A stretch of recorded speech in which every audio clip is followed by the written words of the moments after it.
Hey everybody, just going to take a quick break from the show to get you styled up with Stitch Fix. Shopping's hard. It's hard. With Stitch Fix, you get a stylist, though, who understands your style, your size, your budget, and they do all the shopping for you. Wow. This is excellent. Shopping, I'm telling you, shopping and figure out your style, it's overwhelming. Let somebody help you when it comes to getting dressed. We don't know what we're doing, so we let Stitch Fix help us out. A Stitch Fix stylist there. They know what works on us. We get the prices that make us look really good, and it feels good. You get some confidence boost walking around knowing that you're looking decent here. Oh, yeah. Yeah, we just give the stylist our sizes, style, budget preferences. We order boxes when we want, how we want, no subscription or any of that required. And they send called Just For Me pieces as well. Like, maybe you'd like this, and it's awesome. Outfit recommendations, styling tips. You keep what you love, you send back the rest. It's super easy. Yep. You can do it, and we are doing it because it's excellent. Personal styling for everyone. Get started today at stitchfix.com/STM. That's stitchfix.com/STM. Now back to the show.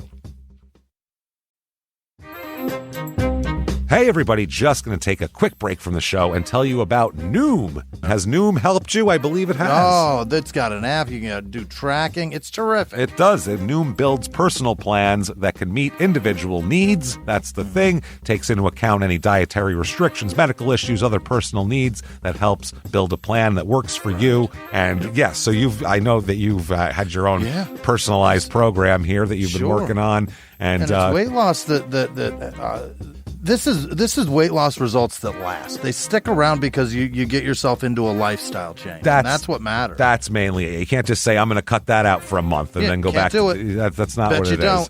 So I'm glad it's helping you. That's great. And it really does. I like the psychology and biology-based approach here. Yeah. Noom Weight uses psychology. That's why they say losing weight starts with your brain, but it also takes into account your unique biological factors, Jimmy. All of your multitude flora and fauna that goes on inside of you there. Sure. Yeah. Stay focused on what's important to you with Noom's psychology and biology-based approach. Sign up for your trial today at Noom.com, Noom.com here. Based on 3.5-year study of actively engaged Noom users with minimum starting BMI of 25. Individual results may vary. Visit our website for more information.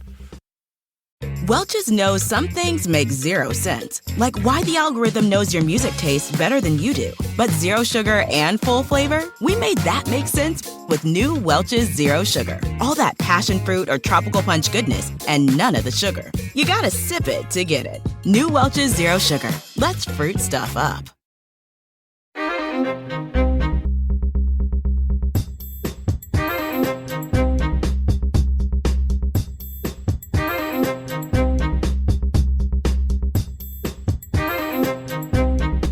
Hello, and welcome back to Small Town Murder Express. Yay! Yes, yay indeed, Jimmy, yay indeed. My name is James Petrogallo. I'm here with my co-host. I'm Jimmy Wissman. Thank you, folks, so much for joining us. STM Express, we love it so much because it's just so much crazy packed into it. It's brand new.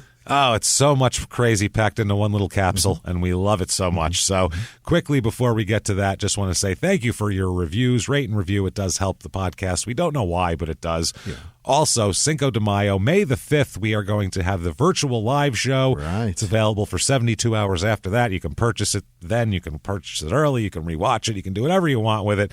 Have fun. So just like a live show, except in your living room instead of in a theater. So much fun. So do that. Shutupandgivememurder.com is where you get that and all your tickets for live shows. Patreon.com/crime and sports is where you get all your bonus stuff. Right. Goodness, do we have bonus stuff for you this week. I am excited. First of all, you get everything. $5 or above, you get everything. Our whole back catalog of bonus stuff. Small Town Murders bonus, Crime and Sports bonus, everything. This week, Crime and Sports, you're going to get the fabulous Moolah, who is a female wrestler who also ran we'll call it a stable of girls for both wrestling and allegedly other purposes as well. Then it's pretty bad gal. It's pretty gross stuff from what everybody says. And then some people say not at all. She was a perfect angel. So it's very weird. Depends on who you ask. It's very weird. And then for Small Town Murder, we are going to talk Jeffrey Dahmer stuff. and some very specific things, really about how he got caught, how he didn't get caught, some really weird coincidences, and just how the whole strangeness of the whole thing went down. Some very specific things. Trust me, it's really weird and really gross, and you're going to love it. So check that out, patreon.com/crime and sports. Well, we have a lot of show here, so we got to get to this. But before we get into the murder, I think it's time to sit back. Let's clear the lungs, Jimmy. Let's let everybody hear it. Sit back and shout, "Shut up! Shut up and give me murder." Let's do this, Jimmy. Great. Let's go on a trip over here. That'd be nice. We are going down south today. We are going down to Georgia.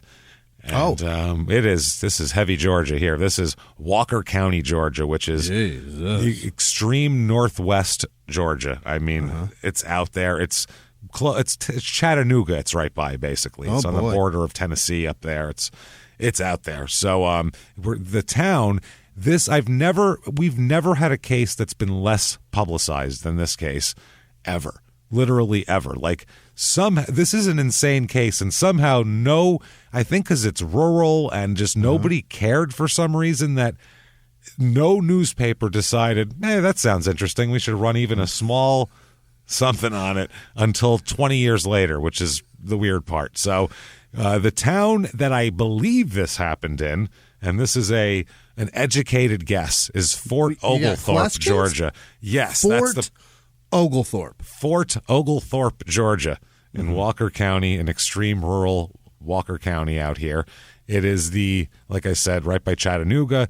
The U.S. Army established a cavalry post at this site. It used to be called Hargrave, which was, it's next to the Chickamauga National Battlefield, which is a big Civil War battle. If you don't know about it, it was an especially bloody one, as a matter of fact, Chickamauga was. It was an especially nasty one. And the existing settlement was named for a guy named William Hamilton Hargrave, who was a Confederate soldier. So a soldier? He was a Confederate soldier that owned the land there. He owned most of the land in the area, him and his wife. And they were well known, in the area and things like that. And then the Army came in 1902 and said, we're buying all of this. It's ours now. People were like, it's not for sale. And they said, I don't think you heard what we said. We're buying all of this. And they bought all of it, and that's what it was. They turned it into the base for the 6th Cavalry.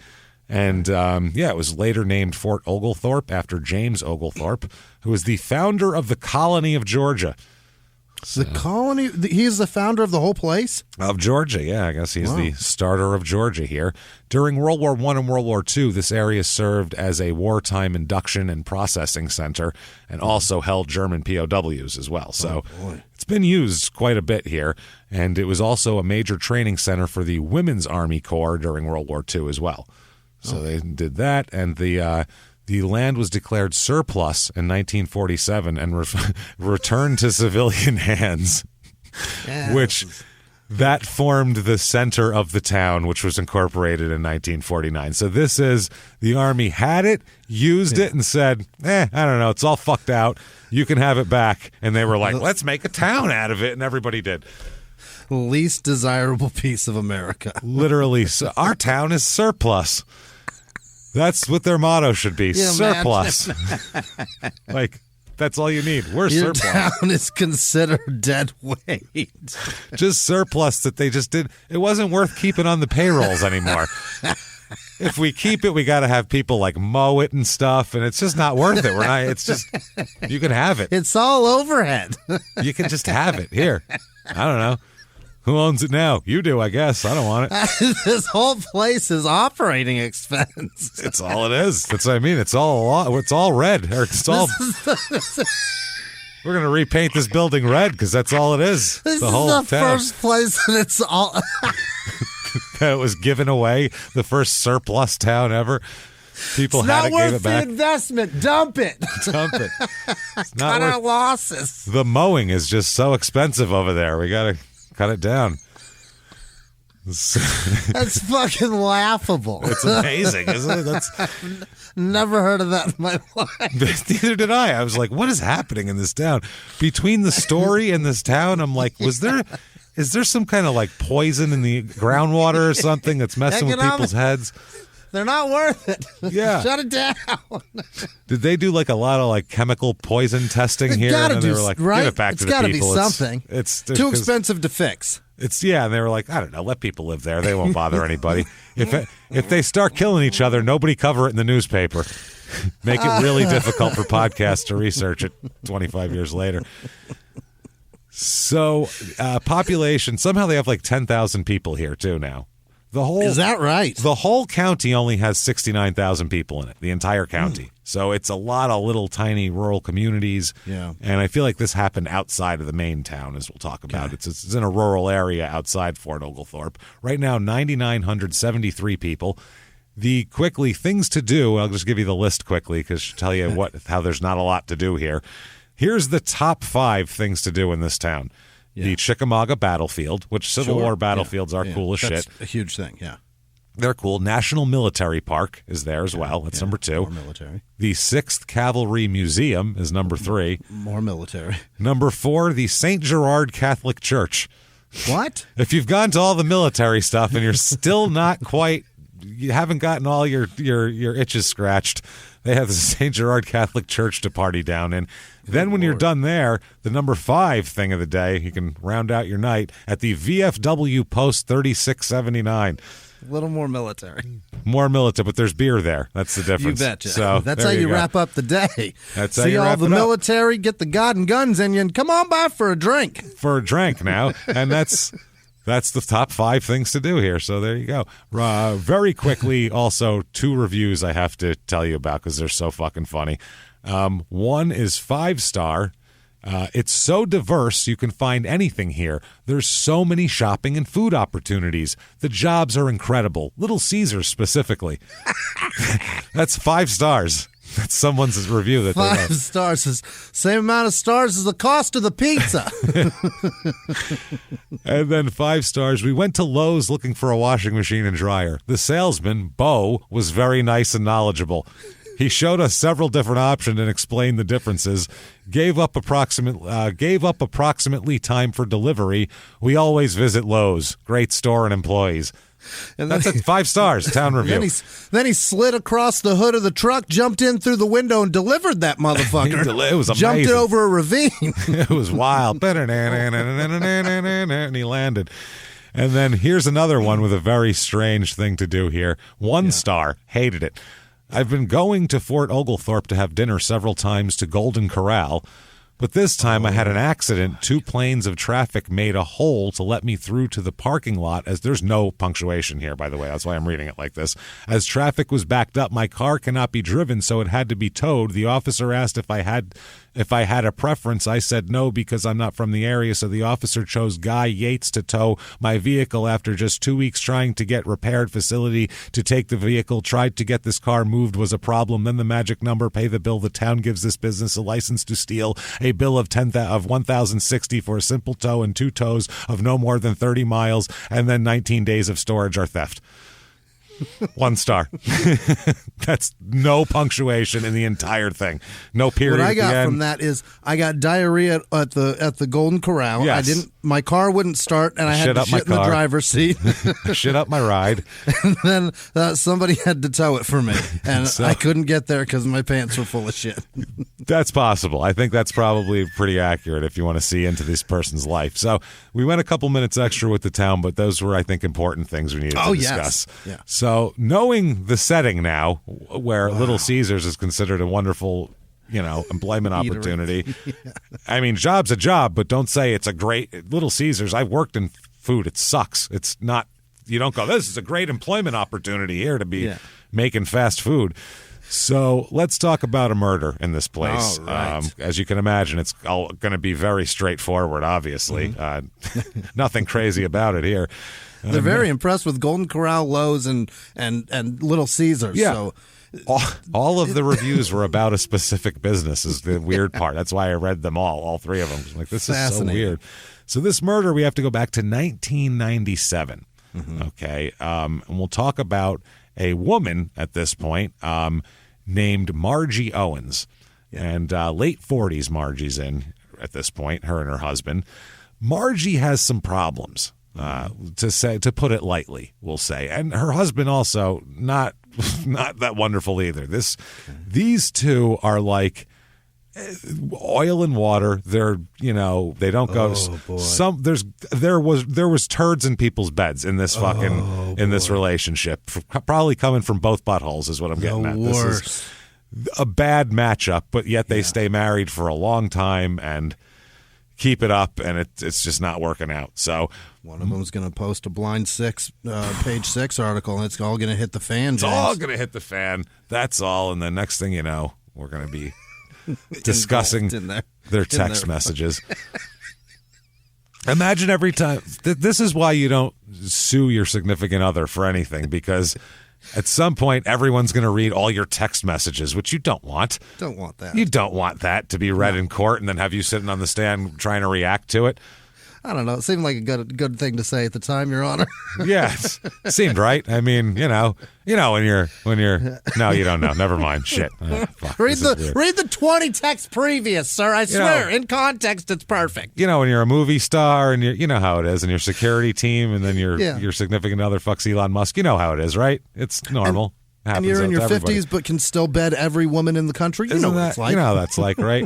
And your girlfriend is in like superhero movies and stuff. You know what that's like, right? Obviously. So, we're on the same page, ladies and gentlemen of the jury. Like, this is ridiculous.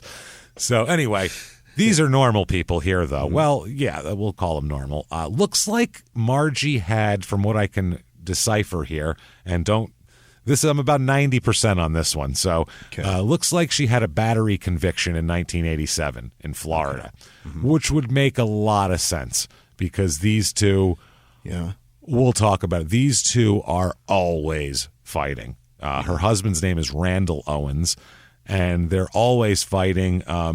They were more physical fights in the first few years. Seems like as they get older, their desire to beat the shit out of each other seems to wane a little bit, but they still fight like cats and dogs, though. So it's turned into more of that. It's really not a good situation. But if you spend any significant amount of time in Florida, that weather will piss you off enough there will be blows thrown. If we spend more than a weekend in Florida, I'm going to end up in jail. So that's why I'm good and mad. That's why we smushed our Tampa and Orlando shows to 2 nights rather than 4, because really, it's just too much. So it's a lot of Florida. I will get violent in the summer in Florida. So. Now, April 21st, 1997, Margie's sister and her daughter, who's an adult woman at this point, both of them went to court to obtain a court order. This is how out of control Margie is at this point by 1997. Her sister and her adult daughter went to court, obtained a probate court order, involuntarily committing her to a mental hospital. Committing Margie? Committing Margie to the hospital involuntarily. So to involuntarily have somebody taken in the 90s, because you used to, in like the 60s, you could just be like, they'd come and get you. Like, it's great. But in the 90s, by then, it took a lot for that to happen. To be a specific kind of out of it. Yeah, a court order needs to be happening, and that's what ended up happening here because of her apparently excessive use of alcohol. Okay. She was just drinking, like not eating, not sleeping, just drinking, wandering around, extremely violent behavior to everybody around her, and what they called constant threats to kill her husband, Randall. Holy shit. While she's shit-faced, been up for 3 days, and taking a swing at her kids. You know what I mean? Like, Drinking her meals. Drinking her meals, yeah. So it got to the point where they were like, we don't know what to do. Either we're going to tie her to a chair or you guys got to tie her to a chair, but someone's got to tie her to a chair kind of a thing. Like, she's a danger to herself, others, anyone else around. Specifically Randall. Randall, woodland animals, I don't know. You pick it. She's probably a danger to it is what we're getting at. Oh, boy. So they released her like 3 days later, though. They kept her on that hold, and then... Right. She dried out for 3 days. And sober her up, get some lithium in her, and she's chill as a rabbit. Yeah. And she also, I think by this time, she knows the drill, too, where she knows to be cool if you're being held for something and then they'll let you out. Yeah. You know what I mean? You get that hint. Now, there's been a lot of problems. Randall, not a good guy here either. So this is, like I said, these are two people that just don't belong together.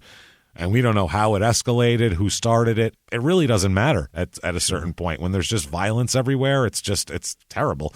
So the daughter at one said that, this is her adult daughter, that at one time in the past few years, Randall knocked her teeth out with a punch. Yeah. Oh, boy. Yeah. They live in a trailer in rural, wherever the fuck here in Fort Walker. Yeah, not to be whatever, but that's the situation. He's knocking her teeth out. Shoved her at one time that she saw, the daughter saw, pulled her down a hallway by her hair at one point as well. When in Rome, You know what I mean? This is fucking horrible. Now, they all say they've seen the other side, too. They all say they've seen her drunken attack him for no reason and scratch his face and do shit like that. So it goes back and forth. It's terrible. Jesus Christ. Her sister also said that she'd seen Randall verbally abuse Margie and punch her in the face. And Margie's niece also says that Randall had, quote, backhanded Margie and busted her mouth at one point. What? So, busted, whatever, I guess, made her bleed, busted her mouth, I would assume is the... Hitting her about the head and face, that's too much. Way too much. I would say, Jesus Christ, that's for anybody to be doing to anybody. So, they also say that Randall... Everybody says Randall began, or she says, Margie's thing is Randall began abusing her after they'd been married for about 6 months. And after that, he hit her and choked her on multiple occasions, knocked out her teeth, threatened to kill her, and at one point shot at her as well with a gun. Oh, yeah. my. So this is the type of volatility that's going on. It is accelerated. That 6 months was not peachy either, I'm sure. I can't imagine it was like all romance and flowers and, chances are going down on her every week. Just, just you know what I mean? I can't imagine going down that's on her what it was. expecting nothing. Just like, that's for you, baby. I'm gonna go cook dinner now. Like, I gotta go to work. I don't think that happened very often. And then all of a sudden, just probably not. 8.5, 9 hours. We don't know. We don't know. And obviously, they're making jokes. There's nothing funny about any of this shit. But it's fucking crazy. Right. It's fucking crazy. And it's, like I said, it goes back and forth, and it's bad shit. So May the 17th, 1997, this is less than a month after she is committed to the hospital. She's home. She is drinking heavily again. I mean, just on a bender after this. Complete bender. You just got clean. Yeah, well, I mean, she got sober for 3 days, but yeah. She got straight line of sight. Yeah, that's all about it. They let her back out and again, and she went right for the fucking Boone's farm, and that's what happened here. So there's a cookout at the trailer of Randall and Margie. Now, who the fuck wants to go to this couple's house for anything? These are the people that you avoid like the plague. You don't want your kids around them. This is like, holy shit, we don't want to do that. They've seen them fight. When they announce a barbecue, people are like, oh, fuck, Jesus Christ. Do we have to go to that? We'll go early. Yeah. We'll go early before everyone gets too drunk, and then we'll leave early saying we have to go. We're going to your mother's that night, okay? It's your father's birthday, and we're going there. Make sure you... Your dad sure has a lot of birthdays. It was the last 2 months. Whenever Margie cracks her third beer, get the fuck out of there, because it's about to pop off. So she invites her daughter and her niece over. Daughter, niece, niece's husband. That's who come over there, okay, to the trailer for the cookout. That day, by the time everyone got there in the afternoon, she's already stumbling, shit-faced drunk. I mean, belligerent, nasty, arguing with everybody, starting fights. She apparently started a big argument with Randall while he was just sitting there, and this is according to her daughter and her niece and her niece's husband. These are people that are all that back her up on abuse and also say that it goes back and forth and all this, and they say this is what happened here. He's sitting there, and she is repeatedly arguing with him and yelling at him and repeatedly over and over threatening to kill him. I'm going to kill you, you son of a bitch. You're fucking dead today. I'm going to kill you, you bastard, while he's sitting while he's sitting in one of those, I'm sure, vinyl lawn chairs with the crisscross pattern. You know what I'm talking about? what the hell, that weird material? It's a vinyl. It's flammable as fuck. Is what all the strings break. Oh, once those strings pop, if you light them, they go. Yeah. But they eventually all separate to cause an asshole to you know, where you just sink into them. They don't. See, work. That or those plastic ones that when you leave them in the sun for 3-4 hours, they burn and get all cracked. Yeah. Those the ones that are like a beach chair but small. They have the little tiny they get all dried out. It's like straws, like McDonald's straws, that thickness of plastic. Straws. Yeah, but you leave them in UV rays and they are brown and terrible crispy. and crispy and hot. Sit on one of those on a hot day. Jesus fucking Christ, you'll have burn marks across your back. See, we both grew up pretty trashy, so we understand these chairs and how they feel when you sit on them when it's hot. Don't take them camping and leave them near the fire. They're going to melt in a second. Yeah. You'll sit and it'll just pop, explode because it's all soft. Yeah, and then those shards, they'll give you burns. It's made out of McDonald's milkshake straws and birthday clown balloons that they can, the long ones. That's all it's made out of, Jimmy. It's not made out of much. And a cheap, shitty metal frame. Oh, God, the cheapest metal they could find. And those gears, because it folds in, those gears never work right. The fuck out of here with those gears. You sit down and they fucking snap back and hit you in the back of the head. Ever get your finger caught in one of those gears? Fuck yeah. The skin just takes a chunk out of your hand. It doesn't even bleed for like 4 seconds. That's how much it takes. And then blood pours out of it. Just trying to get comfortable. Now I'm bleeding. Yeah. Fuck it. I'm going to sit like this. I'm just going to sit forward. I don't care anymore. No, this is great. Very relaxing. I don't know how to make it go back now. I gave up. If I put it down anymore, it's never going to go back, and then it's useless. So I'm cutting my losses. They're like $12. They're pieces of shit. If that. They're fucking awful. So now she's yelling at Randall. He's sitting down and got her daughter there, adult daughter, niece's husband. They're all sitting around. She's yelling at Randall. She's very drunk. Everybody's trying to like kind of chill her out. There's a drill by now of the, hey, let's try to placate and calm Margie drill. So at one point, out of nowhere, seemingly, just, they're eating. 1 minute you got a burger in your mouth, which I'm picturing vacation. Real tomato ketchup, Randall? Nothing but the best. Oh, nothing but the best. So she at one point bursts out with, wow, Randall, you've been fucking my daughter. Oh, you've been fucking your stepdaughter. And also yelling at her saying, you've been fucking Randall. Wow. This is not happening, by the way. This is just not a thing that's going on. It's all in her head. She's just drunk and angry and trying to figure out what to be mad at. And she decides, you're fucking her. She's screaming at everybody. Then she repeatedly, and as the court documents say, crudely suggested, which I have to agree, that her daughter, this is from the court document, she crudely suggested that her daughter perform oral sex on him right there. Why don't you just suck his dick right out here in front of everybody sitting in these plastic McDonald's straw chairs? Why don't you just blow him right here now? How about that? Think she said suck his dick? I'd like to know the exact word. Why don't you put his little limp dick in your mouth? He ain't going to... Yeah. What's he going to do with that thing anyway, Randall? So she's yelling... Yeah, why don't you swallow his load in front of your grandma? Come on, I'll invite her over. Hold on. Mom! She's 2 trailers down. Mom!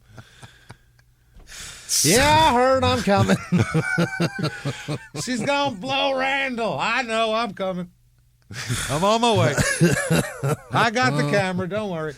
She probably said suck his dick, right? I'm sure. Yeah, she didn't say, why don't you perform oral sex upon him here in the company of all? I doubt that's what she said, shit-faced.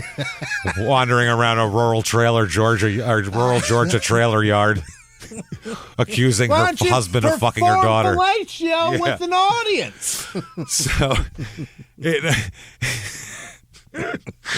So it went from I'm mad at Randall fuck you, Randall, I'm going to kill Randall, to Randall, you've been fucking my daughter, I'm going to kill you, Randall, for fucking my daughter, to I'm going to kill my daughter for fucking Randall, too. I'll kill both of you. I'm going to kill everybody. At one point, she threatens to kill everybody, essentially, there. Right. Over different, not just like in a spree, like I'm going to kill you all, just like I'm going to kill you for this reason and you for that reason. I got reasons to kill everyone. Yeah. Number one reason, Mad Dog 2020. That's my number one. So she then told her daughter that she is, quote, going to go get my gun and shoot Randall. Right now. That's it. Pop the trunk on him. Yeah. It's escalated. So I'm going to go get my gun and shoot Randall. By the way, when I'm done, I'm shooting you too. Oh boy. You husband fucking little hussy. I mean, that's what's happening here. Yeah. She's like, I'm going to go get my gun and kill my daughter and my husband because this is out of control. Okay. So how do you get here? You know what I mean? This is a long leap. This is years and years and years of this. And we don't know how long she's been up on a bender for. We have no idea. She's got a bad alcohol problem. Carl Lewis can't jump this far. This is crazy. This is fucking crazy shit. So this is anyway, eventually after all of this, she's saying, I'm going to get my gun. I'm going to shoot you. After a bunch of threats, eventually Randall says he's had enough. Okay. Now, when I first read Randall's had enough, I'm like, oh no, this is going to get much uglier. But instead, Randall just stands up and says, I am fucking sick of listening to you. I've had it today.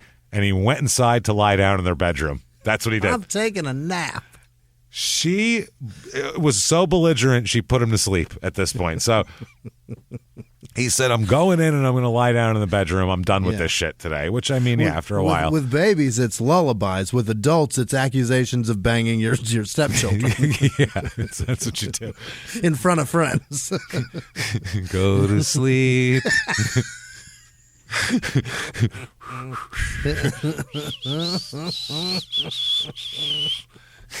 You fucked my daughter and I'm angry, gonna shoot you between the eyes.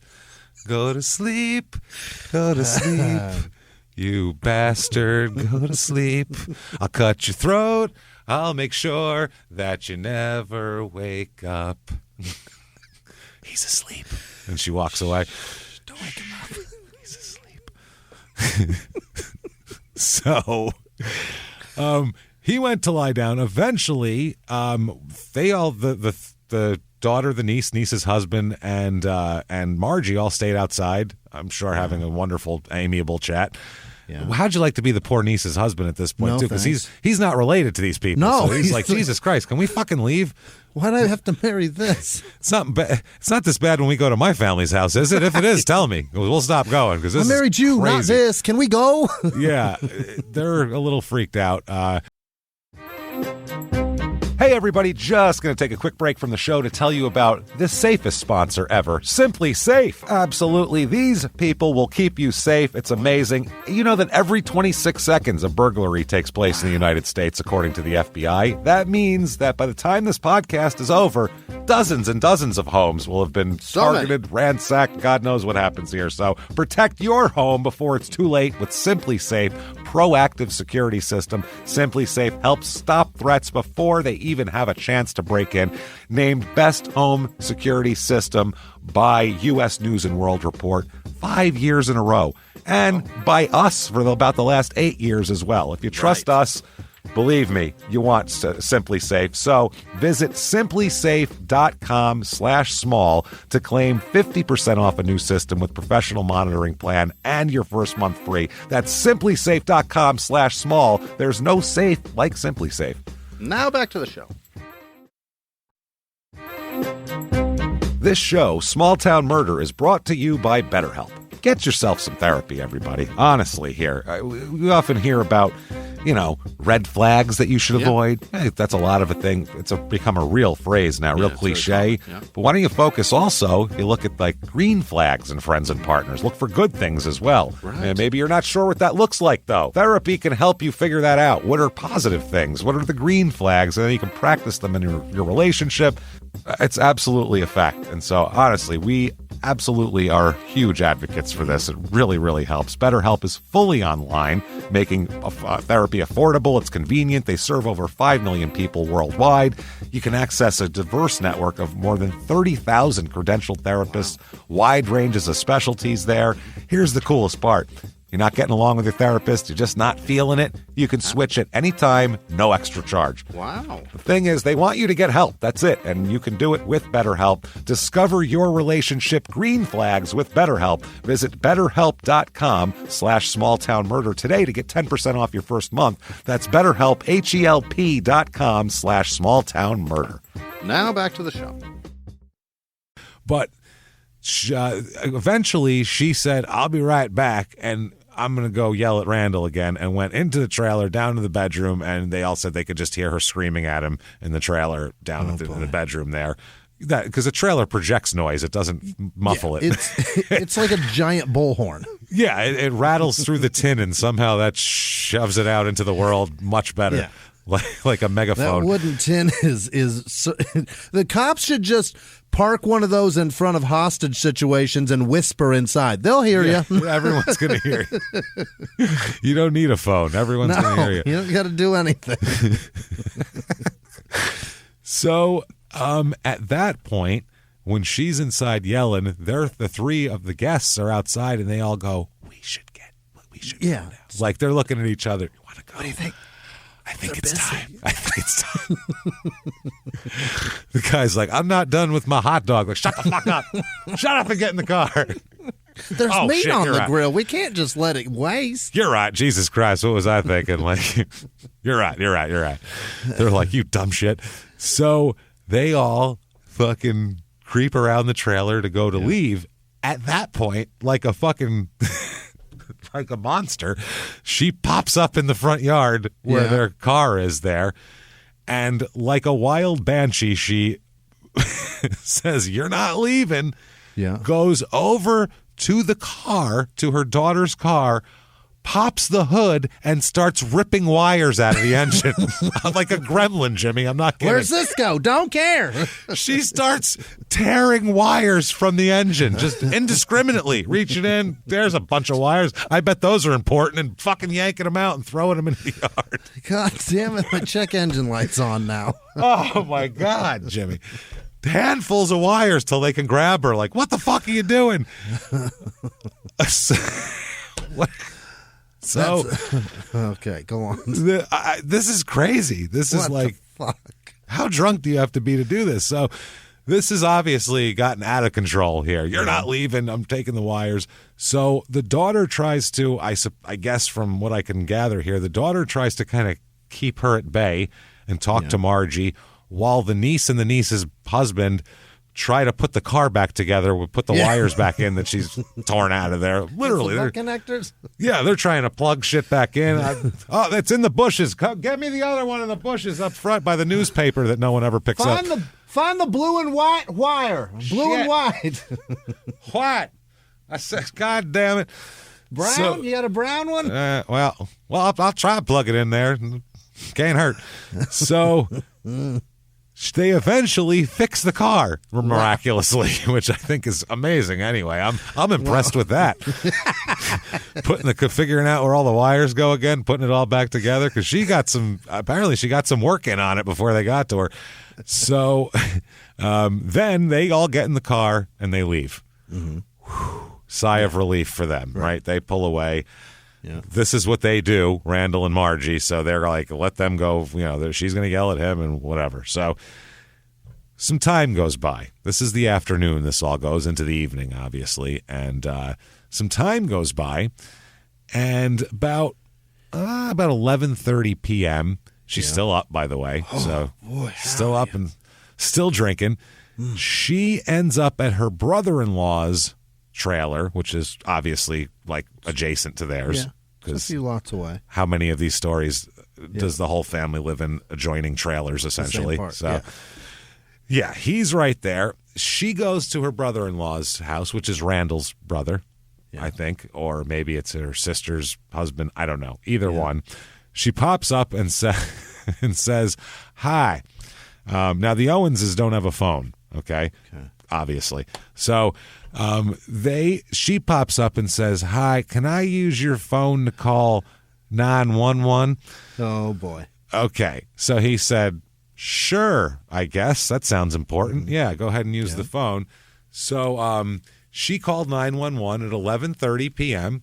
and said, they said, "Can we help you?" And she said, "I may have shot my husband." Yeah. I think it's possible. I maybe. licked a couple in his direction. I think maybe. May have shot my husband. Mm-hmm. So then she hangs up the phone, hands her brother-in-law a gun, and says, "Yeah, I'll keep this," and then walks out. Okay? Yeah. They're watching her, like, holding the gun, watching her, like, wander out into the yard. Like, did she shoot her husband? What the fuck is going on here? So that's why I got to assume it's, like, her sister's husband. Because if it was her husband's brother, I would assume he'd probably be more. He'd probably be more. The urgency would be there. Yeah. I'm assuming so. So either way, she leaves the gun there, wanders off, not back to her house, over to a neighbor's house, knocks on the door, and asks for a beer. "Y'all got a beer I can borrow?" And they give her one. Wow. So I mean, of course they've got it. They give her one. She's standing out in front of this joint with the neighbor, drinking a beer, and the neighbor's got to just be like, "Whoa, this is a mess," right? What's happening? Yeah. The neighbor has no idea of anything that's gone on. This is just my next door neighbor came over, knocked on my door, asked me for a beer. Yeah. I gave her one. Oh, she's sitting there. All of a sudden, there's a bunch of sirens they hear, kind of like in the distance. We're really getting. Oh boy, those sirens are getting close out. They never come out here. I wonder what's going on. Yeah. Calmly takes a sip of her beer and she goes, "Oh, that's probably because I shot my husband." Oh my! Another sip of the beer. The neighbor's like, "Pardon? What the? Probably." Wait, what? Are they coming here? Did you shoot your husband and are they on their way here for that, or did you not shoot your husband and there's an accident down the hill? Like, what the fuck's going on? So it's pretty interesting. They're probably coming because I might have shot my husband. So the police arrive, obviously. They walk into the trailer, hoping she's just drunk and doesn't know what she's talking about. Fingers crossed. Fingers crossed she shot two into the ceiling and he's still sleeping in there. You know what I mean? So when they walk into the trailer, nothing in the living room or nothing right away. Then lying face down on the floor between the kitchen and living room, not even in bed, with a trail of blood leading all the way from the bedroom is Randall. Got him there, and he wandered out trying to get help. Crawled out to go try to get. They don't have a phone, so she crawled out, I assume, to probably try to get out of the house, and he made it as far as the kitchen/living room area of the trailer and dropped dead on the floor. Damn it. So they follow the blood stain into the room. They don't know if there's any more injured people in there. They have no idea. Yeah. So they follow the blood stain into the blood drop trail into the room, and they find a big blood stain on the bed, which is obviously a pretty good, indication of what happened. Shot here, crawled out. Yeah. There's a whole trail. So they still haven't encountered Margie yet, by the way. She's still over there drinking beer? Margie's like 3 doors down having a beer. She has not joined the party yet. So holy shit. That's what's fucking amazing. They're just like, wow, oh boy, they're marking it off, crime scene in it and the whole deal. So as they're outside, the officers are interviewing neighbors who every fucking trailer dweller in this neighborhood has gathered around all of these. It's a complete gathering of it's a block party now. Yeah. There's more people grilling. Beers are getting passed out. So the purple drank is plentiful. There's purple drank and groundhogs being grilled and thrown at everyone. It's a party. It's a hoedown. Jihad kebabs, babe. That's right. Oh, man. So this is fucking crazy. So as they're interviewing everybody and they're like, oh, yeah, those two are always fighting, blah, blah, blah. This one heard a shot. This one didn't. Whatever the fuck happened here. As this is happening, here comes Margie. Oh, boy. She wanders up. Over. Yeah. She is, as described by the police report, quote, intoxicated, upset, and belligerent. Oh. She shot him. She can't be belligerent at this point. She's good and drunk and mad about it. She's mad at the cops for being there because she shot somebody, then called them and told them about it, which is pretty silly. So they said They looked her over. She had no visible signs of injury at all on her. Like she didn't have any blood or black eyes or anything like that on her, no fat lip or anything. But she said that she was in an argument with my husband, and I think I shot him. And they're like, we can confirm that yes, you definitely did shoot him because We didn't know about the fight, but we certainly knew about the shots. He's in medical terms, as the medical examiner put it, dead as a fucking doornail in there. So I understand that's a medical technical term. I'm sorry to not use like layman's jargon, but dead as shit. Roadkill is what that guy is in there. So nothing we can do. Nothing we can do. So she's upset. She's pissed off. I've been in an argument, blah, blah, blah. The officer ends up going to get the gun because the brother-in-law's there and is like, she came over and gave me a gun. Is that important? And they're like, yeah, probably we should. Let's hang. Yeah. We'll hang on to that. What do you say? Most, actually. It's a lot. It's probably most of the case. So why don't you go ahead and hand that over? So they get the gun. Inside the home, too, there is no signs of a struggle. There's nothing knocked over. There was no signs of any kind of like ongoing physical confrontation before the shooting. It doesn't look like, there was a fight beforehand, just a shooting. And from the physical evidence, after putting it all together, it shows that Randall was lying in bed smoking a cigarette and he turned his back to her when she took the gun out. He tried to roll away from her. Okay. To get away from the shot. Think he was getting away, or if he was just like, sure, whatever. Yeah. No shit, right? Yeah, all right. And just turns over with a cigarette. Whatever you say. And then she shot him in the back. God. And then he crawled out of the bed. She shot him in the back and then just got up, wandered out the door, handed the gun over, went over, got a beer, all that shit, while he was crawling out to the living room and dying. So that's what they figured out. So she's obviously arrested for this and taken in here. And she's tried for this in June 1998 is her trial. So, about a year later. In her trial, she testifies. Oh, boy. Which if you're a defendant here, you kind of have to put a sane face to this. Yeah, she's been in there for a year, so she's probably by now pretty sober. That's what I mean. I don't think the prison toilet wine's going to get her quite to that level of belligerence. So I feel like you have to put a face on it because otherwise, if you just read the descriptions of everybody else, you sound like a wild animal. You sound like a fucking wild person that needs to be put away somewhere. So she's got to humanize herself and testify here.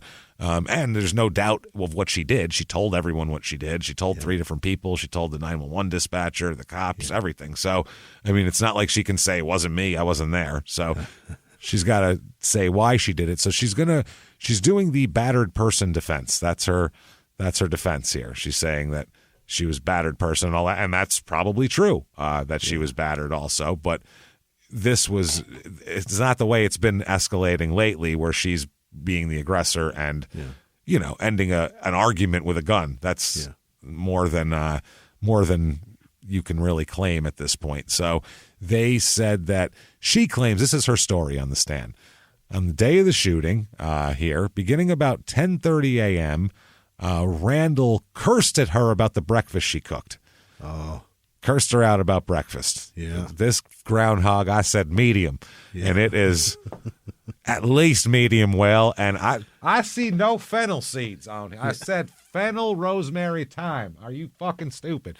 So that's her claim, that he yelled at her about the breakfast, shoved her, and followed her around the home, cursing at her as she tried to clean up. Then she said he slapped her, which there was no physical swelling or anything later on, but it could have been a light slap. We have no idea. Either way, slap's a slap. You can't slap somebody. And put a gun to her head and said, quote, "Bitch, I'll blow your goddamn brains out." Then, apparently, after a few minutes, she was going to go somewhere, and he threatened that he would, quote, "beat her goddamn brains out" if she left the home. So he's going to either shoot them or beat them. Your brains are coming out today. One way or another, you won't have those. And then she also claims he cut her arm with a box cutter. Jesus. At that moment. But that the wound didn't match up to what she's saying, though, is the problem. It's not it was an older wound. Probably wasn't from a box cutter. It looked like a scratch from like a screen door or something like that. They don't think that's true, the box cutter thing at all. So she testifies, we had a cookout, and after the guests left, she calmly went into the bedroom to ask Randall if you could please extinguish the charcoal in the grill because I'm concerned of a fire hazard. Yeah, obviously. These things go up really fast. Yeah, you know how it goes here. It's terrible. Now, this goes against all of the other witnesses who have, they're her family, and they all say that this is not how it went down at all.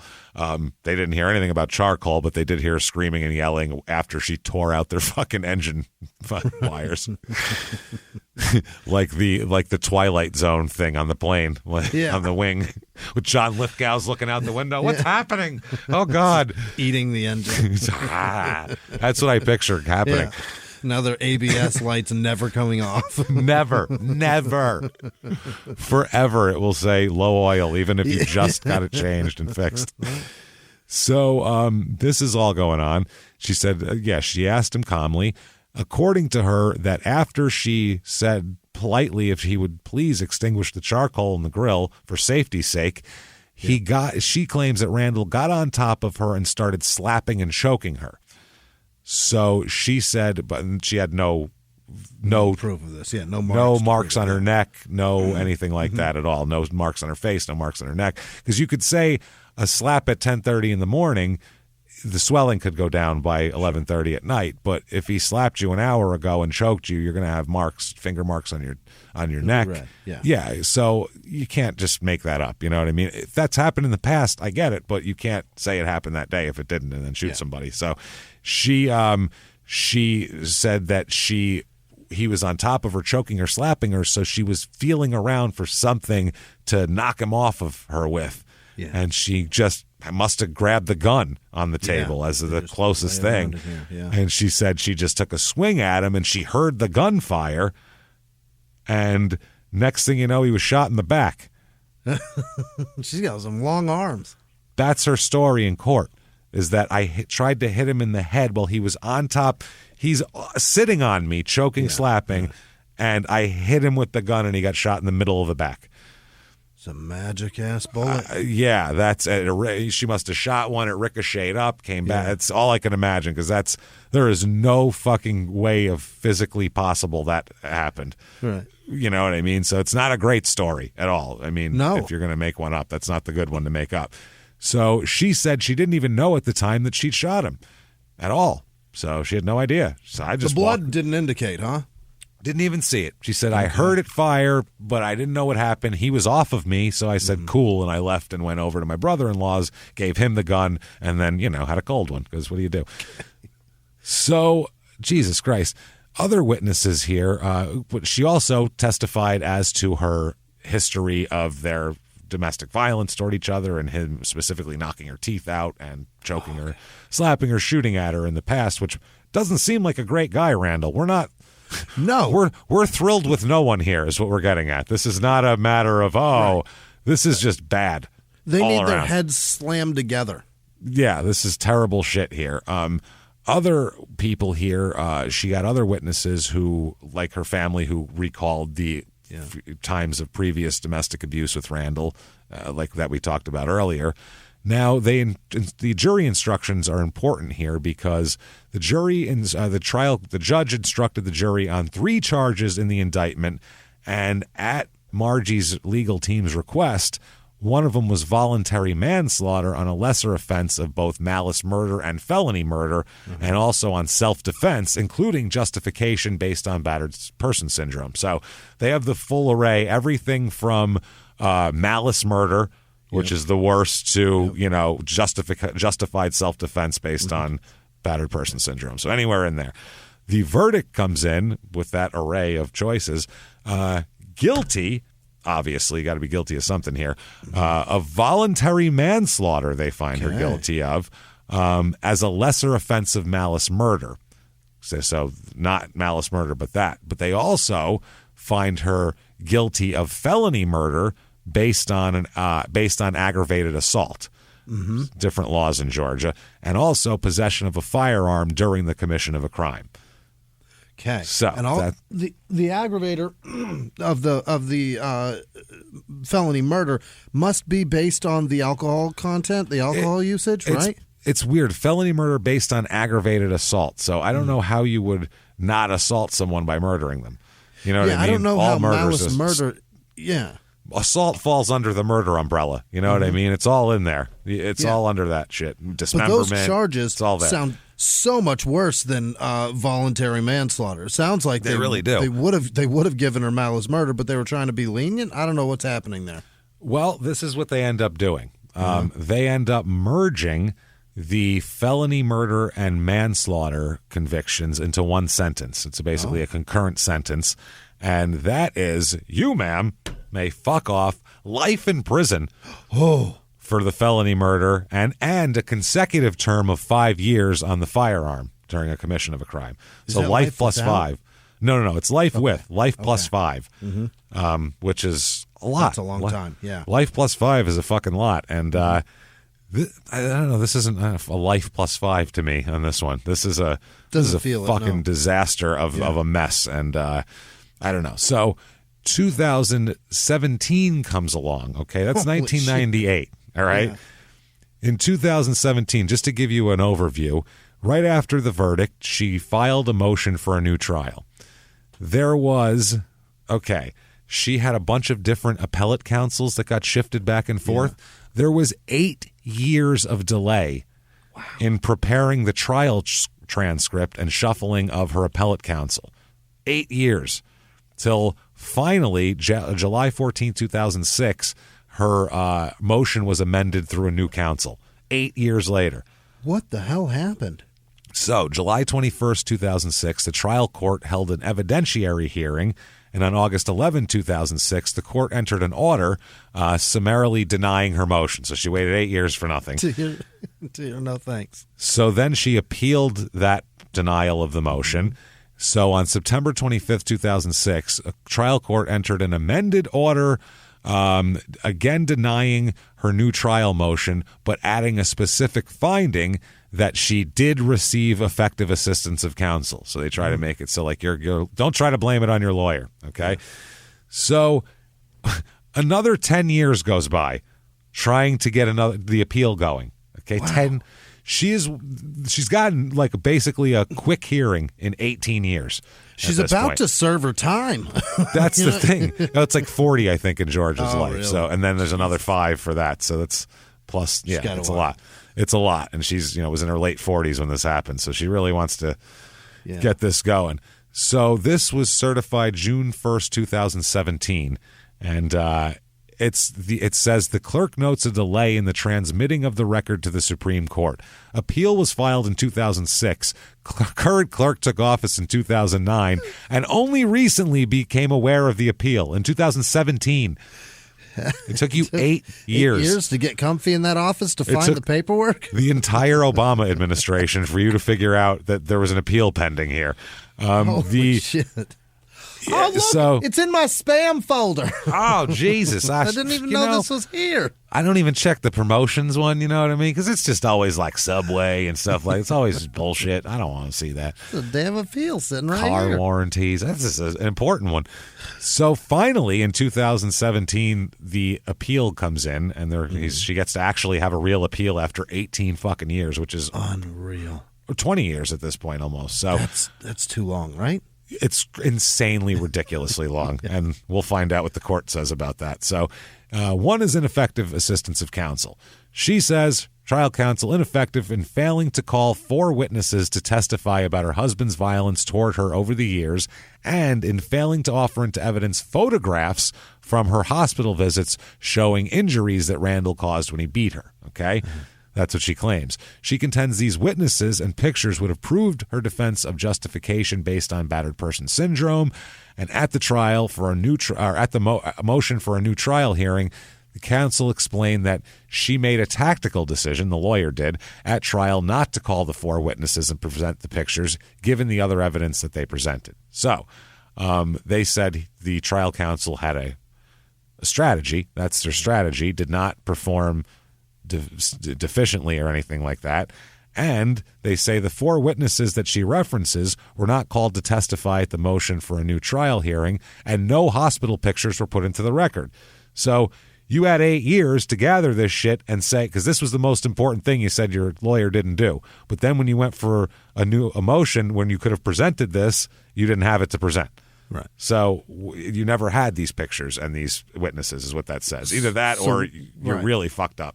And we fucked up by waiting so long, but also your paperwork sucks.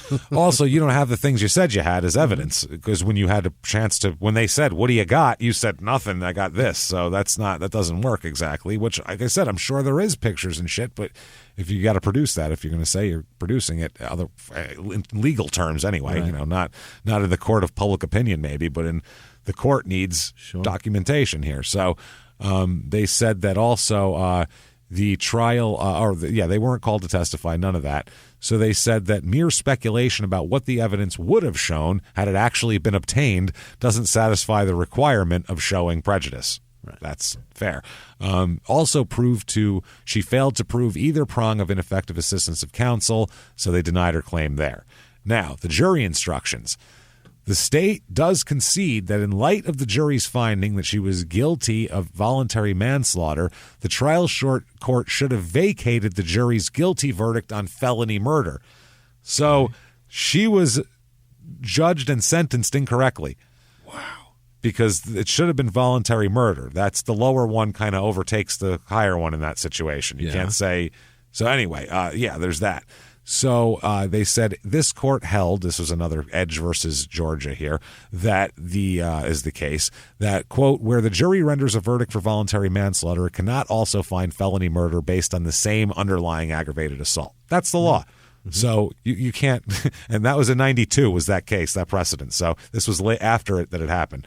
So there's no excuse for it here. So they said accordingly, they're going to vacate the conviction and sentence for felony murder on that. Now there's also the delay, and they're going to re-sentence her for manslaughter, which would be time served at this point. Obviously, it's been 20 years. So the delay is the part that's important for the whole rest of the world, like the rest of anybody going through courts. They said in this state of Georgia, a defendant convicted after trial has the right to a direct appeal and the right to counsel for that appeal, appointed counsel if the defendant is indigent, so many are. Okay, so blah, blah, blah. This case endured extensive and largely unexplained delays between her sentencing and her appeal arriving in the court 19 years later. Wow. It's a little much.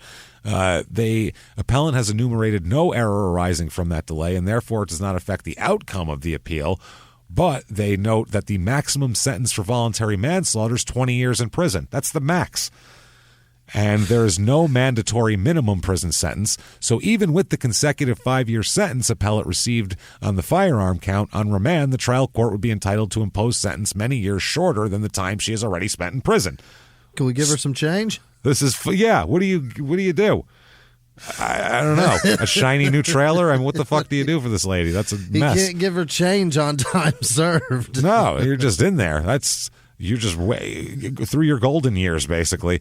So they said that the obvious sentencing error, not on appeal, but the motion for a new trial stage, the court may well have corrected the error then, rather than having to do so more than 11 years later. So they're saying in 2007 when she was filing shit, maybe it could have been looked at then. Yeah. Rather than that. These delays put at risk the rights of defendants and crime victims and the validity of convictions obtained after a full trial. We therefore reiterate that it's the duty of all those involved in the criminal justice system, including trial courts and prosecutors, as well as defense counsel and defendants, to ensure that the appropriate post-conviction motions are filed, litigated, and decided without unnecessary delay. This is the Georgia Supreme Court, so they're like... Right. They're doing this on purpose to put it into the record here. Yeah, because somebody's gonna sue us for millions. Yeah, that's what I mean. It's probably Margie, but she doesn't here. She said, and even if long delayed appeals rarely result in outright reversals of convictions or only retrials or resentencing, these extended and unjustified delays in resolving criminal cases make our state's criminal justice system appear unfair and grossly inefficient. Yeah. Gross is right. Yeah. So they said some delays inherent in any legal system, particularly one as busy as Georgia's, but we all must work to prevent delays, particularly in the most serious of our criminal cases that cannot be explained or justified to the parties in those cases, victims of the crimes, and the public we serve. So judgment affirmed in part, vacated in part, remanded with direction. So Margie, I would assume, is let out of prison at this point because there's fingers crossed. Yeah, she did 20. I mean, on a max 20. So I mean, I assume they time served her and let her the fuck out. But if she went back to drinking, James, she's back in. Oh, that's the problem. Who knows? We can only hope that in prison she, I don't know, reconstituted her life as doing something different other than drinking and fighting with people, because that you can't act like that, man. That is crazy. No. When you're ripping wires out of the car, that's crazy. We've heard a lot of people killing each other on this show. Yeah. I've never heard of that before. No. Like, you're not leaving and start tearing, just ripping wires out is fucking crazy. That's like Karen Hill taking the keys. You're not going out tonight. Right. Not without your keys, you're not. Like, I'm going to go get them, Karen. Not without your distributor cap wire, you're not. Like, what? Not without your coil wires. So anyway, that said, Margie, and I could not find her on the current Georgia inmate list. So I believe terrific. She's probably out at this point. So there you go. So look out if you're going through rural Georgia, through the trailer parks. If a drunk lady asks you for a beer, give her one and be very friendly. Let's just say that. She might trade you a pistol for it. Who knows? Who knows? Let her use the phone. I don't know. Let her do what she needs to do. She's got a lot going on, and she had to wait a long time just to go to court, which is terrible. So that said, hope you enjoyed that crazy goddamn show. Obviously, Small Town Murder Express always coming through with the crazy. Yeah. And choo-choo. We're going to keep coming through with the crazy. Choo-choo, motherfuckers. Yeah. That's all I have to say to that. Hope you enjoyed that. We'll be back next Friday, of course, with another episode, and listen every Thursday to the regular length Small Town Murder episodes. Yeah. Thank you so much for joining us, everybody. See you there. Bye. See you later.